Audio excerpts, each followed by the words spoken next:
ରୁଦ୍ର ଦେହର ବଦଳରେ ଏସବୁ ଟଙ୍କା ତାକୁ ଗିଫ୍ଟ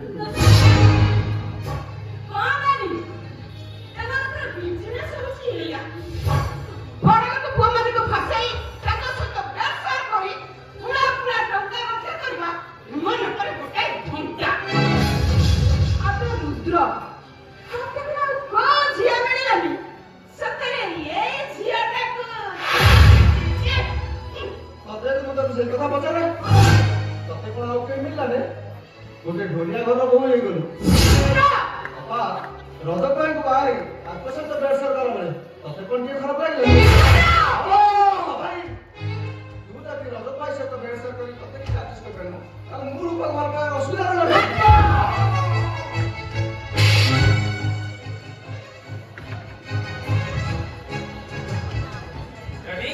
କଣ ହେଇଛି ଘରେ ପାଟି ତୁଣ୍ଡ କଣ ହେଇଛି ହଁ ଶୁଣିବା କଣ ହେଇଛି ବାପାଙ୍କର ମାତ୍ର କେଉଁଥିଲେ ହେଲେ ଏବେ ଟଙ୍କା ଖର୍ଚ୍ଚ କରି ଝିଅ ଧନ୍ଦା କରୁଛନ୍ତି ଝିଅ ଧନ୍ଦା ଆମର ପ୍ରମାଣ ଦେଖ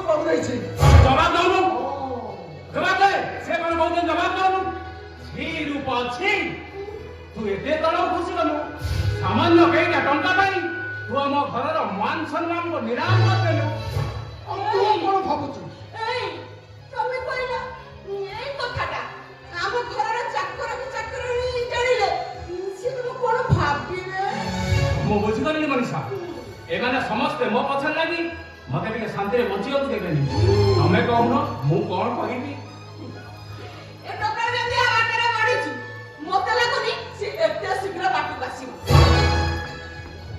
ତମେ ଗୋଟେ କାମ କର ଆଜି ଏଇଠି ତମ ଭଉଣୀ ଘରେ ଏସି ଧାଇ ଜାଣି ଦିଅ ଆରେ ମଶାଣି ଯିବାକୁ ରେଡି ହେଇଯା ରୂପା ଦିଆ ହାତ ଦବ ତାର ଏଠି ମୁଣ୍ଡ କରିଦେବା ଫାଇନାନ୍ସ ରୂପା ବି ବଦନା ହବା ଫାଇନାନ୍ସ ଆମେ ଘରେ ନଥିଲା ବେଳେ ଆମ ଘର ଭିତରେ ବସି ଟଙ୍କା ଚୋରି କରୁଛି ଏଇ କମ୍ପ୍ୟୁଟର ଥାନାରେ ଗଲେ ରୂପା ବି ଆରେଷ୍ଟ ହବା ଫାଇନାନ୍ସ ମନୀଷା ତମେ ତାକୁ ଛାଡ଼ି ଦିଅ ନହେଲେ ରୂପାର ମାନ ସମ୍ମାନ ବଦନାମ ସହିତ ଆମ ଘରର ବି ମାନ ସମ୍ମାନ ତମେ କଣ କହୁଛ ନାଇଁ ମାନେ ତମ ପରିବାର ପାଇଁ ଆମ ପରିବାରଟା ମାଟିରେ ମିଶିବ ମୁଁ କଣ କହୁଛି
ଆପଣଙ୍କୁ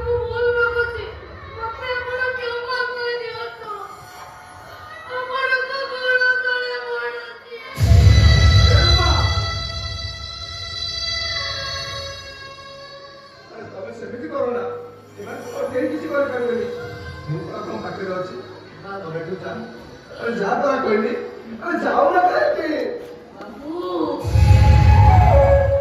ପବନଟା ଏତେ ଜୋରେ ବହୁଛି ଯେ ଗଛକୁ ପର କରି ଡାଳ ଗୁଡା ପୁରା ଅଲଗା ହେଲେଣି। ତମେ କହୁନ ବାବୁ ଏଇ କିଛି ଦିନ ହବ ଗଛରେ ବସା ବାନ୍ଧିଥିବା ଚଢେଇ ଗୁଡାକ ଗଛ ଉପରେ କେମିତି ଭରସା କରିବେ? ତମେ କୁହ ବାବୁ, ତମେ କୁହ। ନାଇଁ ଝିଅ ସବୁ ଭୁଲ ଗୁଡାକୁ ଠିକ ବୋଲି ମନେ ନାହିଁ ନା ତୁ ବ୍ୟସ୍ତ ହନା ତୋ ପାଖରେ ମୁଁ ଅଛି ରୁଦ୍ର ଅଛି ତୋର କିଛି ହବନି। ମୁଁ ଦେଖିବି କିଏ କା ପାଖରେ ରହୁଛି। ଆରେ ଆପଣ ଘରେ କରିଦେଲି ସିଧା ବସି ମନୀଷା ତମେ ତାକୁ ଛାଡ଼ି ଦିଅ। କିଛି କରିପାରିବନି କେବେ କିଛି କରିପାରିବନି। ସେ ଚୁପଚାପ बैठा हुआ ଚୁପଚାପ ସବୁ ଠିଆ ହେଇକି ଶୁଣିବ ଆଉ ଶୁଣିଲା ପାରିଲେ ହାତରେ କାନଟାକୁ ବନ୍ଦ ଚୁପଚାପ ସବୁ ଠିଆ ହେଇକି ଦେଖିବ ଆଉ ଦେଖି ନ ପାରିଲେ ହାତଟା କାନରେ ବନ୍ଦ ଦେଖ ମୁଁ କଣ କରୁଛି। ଆଚ୍ଛା ମୁଁ ରଜତଟାରୁ ଯା ପଢିଛି ପିଲାବେଳେ ତମ ବଡ ଭାଇ ଢୋଲ ବଜାଇଲେ ତମେ ପରେ ଭାଇ ଭଉଣୀ ତିନି ଯାକ ମାଙ୍କଡ ନାଚ କର। ମନୀଷା କେବେ? ତୁ ପିଲାଦିନେ ମାଙ୍କଡ ନାଚ ଦେଖିବା ପାଇଁ ବେଶ ପସନ୍ଦ କରୁ।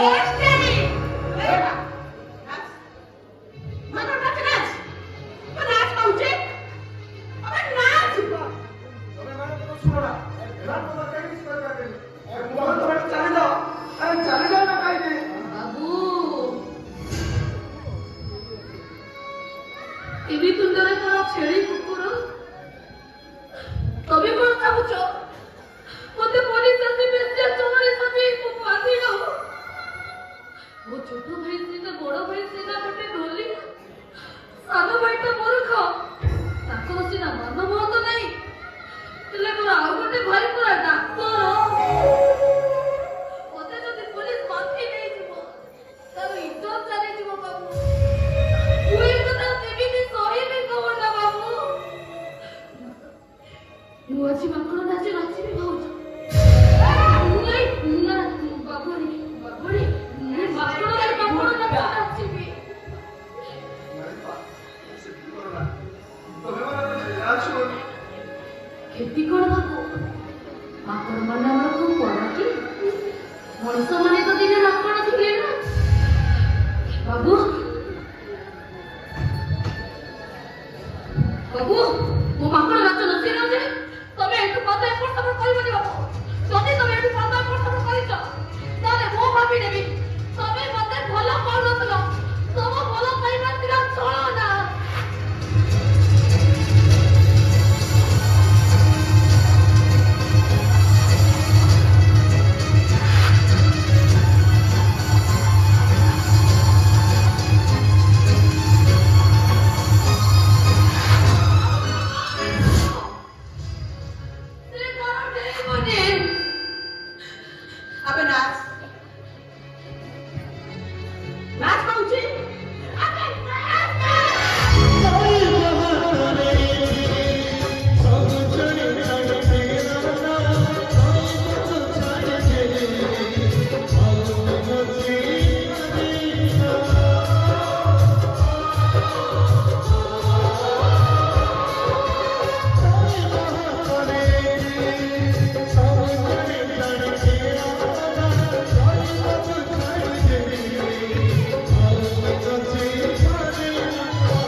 ଅପମାନ ନହେଲେ ଆମେ ବଞ୍ଚିବୁ କେମିତି ବାବୁ?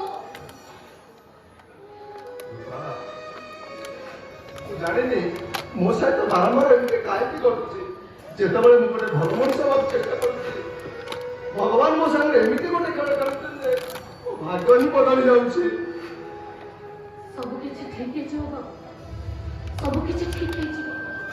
ଆପଣ ଜମା ବ୍ୟସ୍ତ ହୁଅନ୍ତୁନି, ଆପଣ ବି ପରିବର୍ତ୍ତନ ହେଇଯିବେ।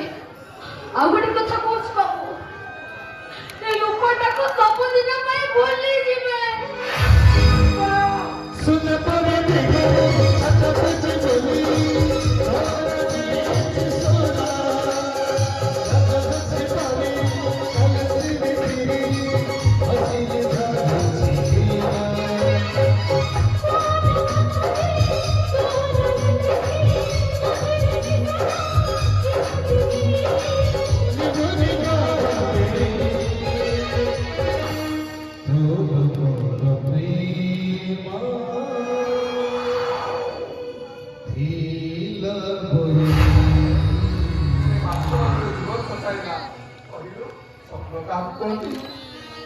ବାସ୍ତବତା ଉତ୍ତର ଦେଲା ଆଖି ବୁଝିଦେଲେ ଯେ ନିଜର ଲାଗେ ଆଖି କରିଦେଲେ ତାକୁ ସ୍ୱପ୍ନ କହନ୍ତି।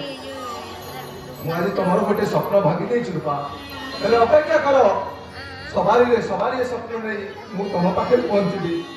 ଅପେକ୍ଷା କର ରୂପା, ଅପେକ୍ଷା କର।